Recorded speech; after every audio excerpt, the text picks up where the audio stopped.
semuanya, welcome back to my YouTube channel. So, di video kali ini aku mau bahas materi lagi nih. Setelah kemarin kita udah bahas mengenai organization learning, knowledge management kultur. Nah, sekarang aku mau bahas mengenai human capital atau modal manusia.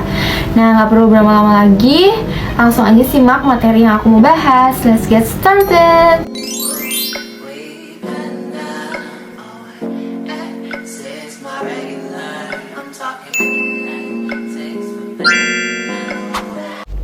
Istilah human capital sendiri pertama kali dikemukakan oleh seorang ekonom bernama Theodore Schultz yang berpendapat bahwa peningkatan kesejahteraan pada perusahaan tidak tergantung pada tanah, peralatan, energi, sumber daya, melainkan pada kompetensi pengetahuan dari pegawainya.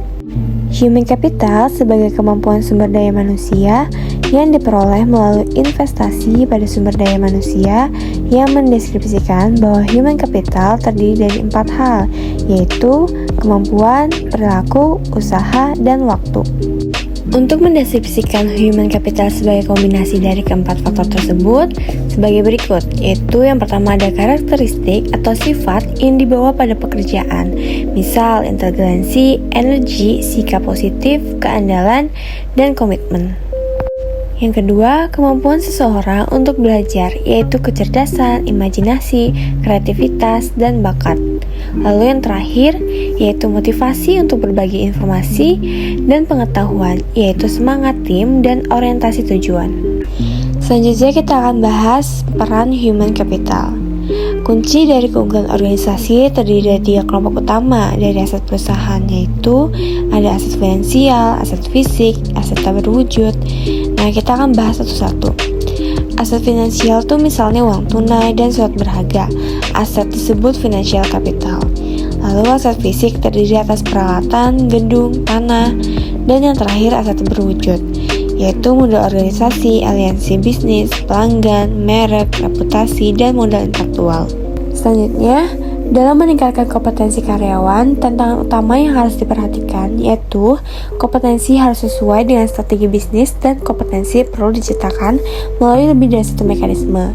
Nah, ada 5 cara untuk meningkatkan kompetensi karyawan, yaitu dengan buy, build, borrow, bounce, dan bind.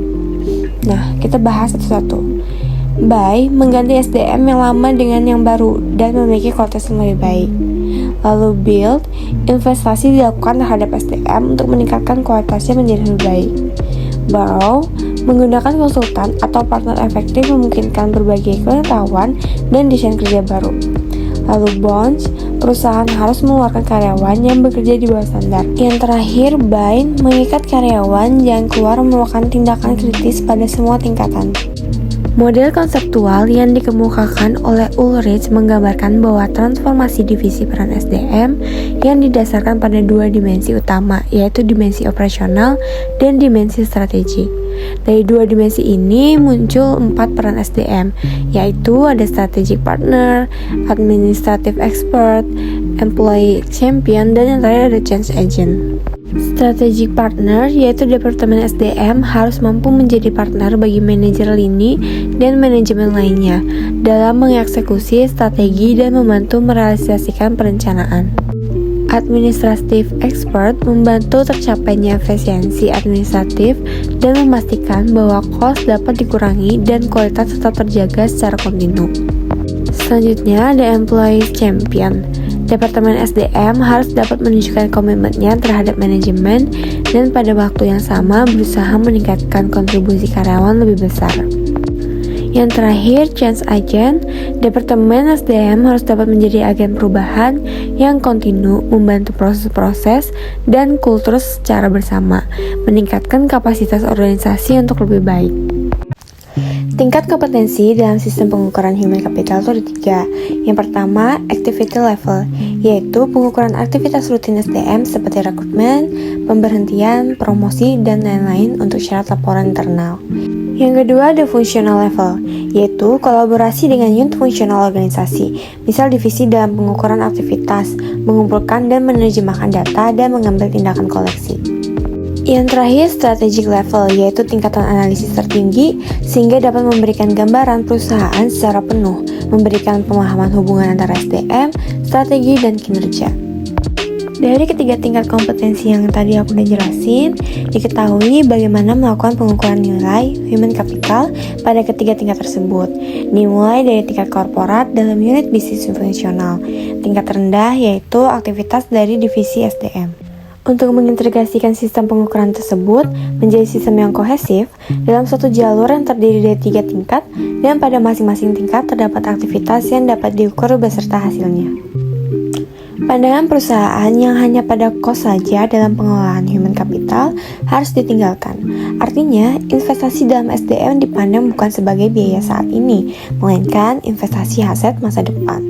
Nah, langkah-langkah perusahaan pengubah pola pikir itu ada apa aja? Yang pertama, seberapa besar pengeluaran investasi yang telah dikeluarkan perusahaan untuk SDM? Kedua, bagaimana tingkat return of investment atau ROI atas investasi tersebut?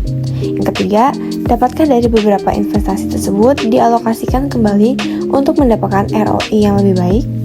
Selain itu, tantangan juga datang dari investor jika mereka membutuhkan informasi untuk membuat keputusan tentang SDM, sehingga mereka memiliki gambaran perusahaan komprehensif dan dapat memprediksi kemampuan perusahaan dalam menciptakan nilai di masa depan.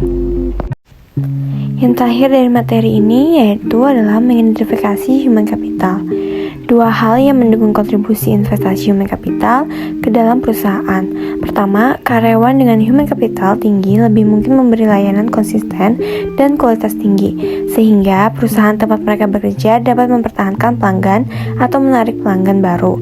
Kedua, pelanggan potensial dapat menggunakan kualitas human capital dari karyawan perusahaan sebagai alat penyaring untuk memilih layanan yang mereka sediakan. Untuk keberhasilan perusahaan, proses atau bisnis apapun tergantung pada 3 keterampilan, yaitu commodity skills, kemampuan tindak spesifis untuk bisnis tertentu, dapat langsung diperoleh dan lebih kurang sama nilainya bagi setiap bisnis, misal kemampuan mengetik dan kemampuan komputer. Yang kedua, leverage skill, yaitu pengetahuan yang meskipun tidak spesifik untuk perusahaan industri tetapi relatif lebih berharga bagi perusahaan tertentu daripada perusahaan lain. Misal programmer di bank berbeda nilainya dengan programmer di perusahaan komputer. Yang terakhir, proprietary skill, yaitu pengetahuan spesifik bagi perusahaan, misal hak paten dan merek.